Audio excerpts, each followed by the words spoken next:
First, President-elect Trump's investments in business assets, commonly known as the Trump Organization, comprising hundreds of entities, which again, if you all go and take a look at his financial disclosure statement, the pages and pages and pages of entities have all been or will be conveyed to a trust prior to January 20th. Here is just some of the paperwork that's taking care of those actions. Second, through the trust agreement, he has relinquished leadership and management of the Trump Organization to his sons, Don and Eric, and a longtime Trump executive, Alan Weisselberg. Together, Don, Eric, and Alan will have the authority to manage the Trump Organization and will make decisions for the duration of the presidency without any involvement whatsoever by President-elect Trump. Further, at the President-elect's direction, the trust agreement provides that to ensure the Trump Organization continues to operate in accordance with the highest and legal ethics standards, an ethics advisor will be appointed to the management team.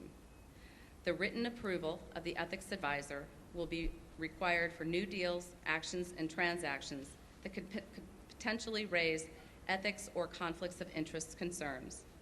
President-elect Trump, as well as Don, Eric, and Alan, are committed to ensuring that the activities of the Trump Organization are beyond reproach and cannot be perceived to be exploitive of the office of the presidency. President-elect Trump will resign from all officer and other positions he holds with the Trump Organization entities.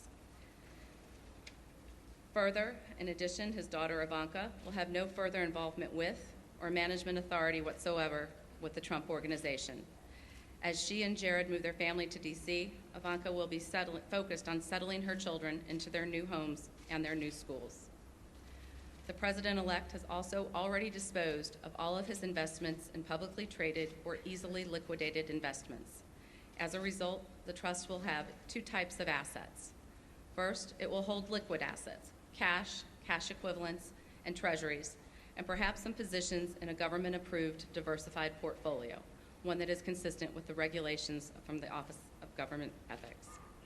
Second, the trust is going to hold his pre-existing, illiquid, but very valuable business assets, the ones that everyone here is familiar with: Trump-owned, operated, and branded golf clubs, commercial rental property, resorts, hotels, rights to royalties from pre-existing licenses of Trump marks, productions, and goods. So things like Trump Tower, Mar-a-Lago, all of his other business assets, 40 Wall Street, will all be in the trust. Through instructions in the trust agreement, President-elect Trump first ordered that all pending deals be terminated. This impacted more than 30 deals, many of which were set to close by the end of 2016. As you can well imagine, that caused an immediate financial loss of millions of dollars, not just for President-elect Trump, but also for Don, Ivanka, and Eric. The trust agreement, as directed by President Trump, imposes severe restrictions on new deals. No new foreign deals will be made whatsoever during the duration of President Trump's presidency. New domestic deals will be allowed, but they will go through a vigorous vetting process. The President-elect will have no role in deciding whether the Trump Organization engages in any new deal, and he will only know of a deal if he reads it in the paper or sees it on TV.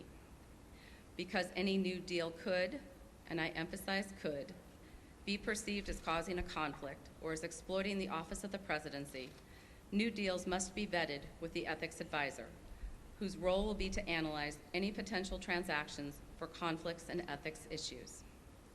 The ethics advisor will be a recognized expert in the field of government experts. Again, his role will be to scrutinize the new deals and the actions, and any new deal must receive written approval. To further reinforce the wall that we are building between President-elect Trump and the Trump Organization, President-elect Trump has ordered, through his trust agreement, to sharply limit his information rights. Reports will only be available and reflect profit and loss on the company as a whole. There will be no separate business-by-business accounting. Another step that President-elect Trump has taken is he created a new position at the Trump Organization, the position of Chief Compliance Counsel, whose responsibility will be to ensure that the Trump businesses, again, are operating at the highest levels of integrity, and not taking any actions that could be perceived as exploiting the office of the presidency. He has also directed that no communications of the Trump Organization, including social media accounts, will reference or be tied to President-elect Trump's role as President of the United States or the office of the presidency. In sum, all of these actions, complete relinquishment of management, no foreign deals, ethics advisor approval of deals, sharply limited information rights, will sever President-elect Trump's presidency from the Trump Organization.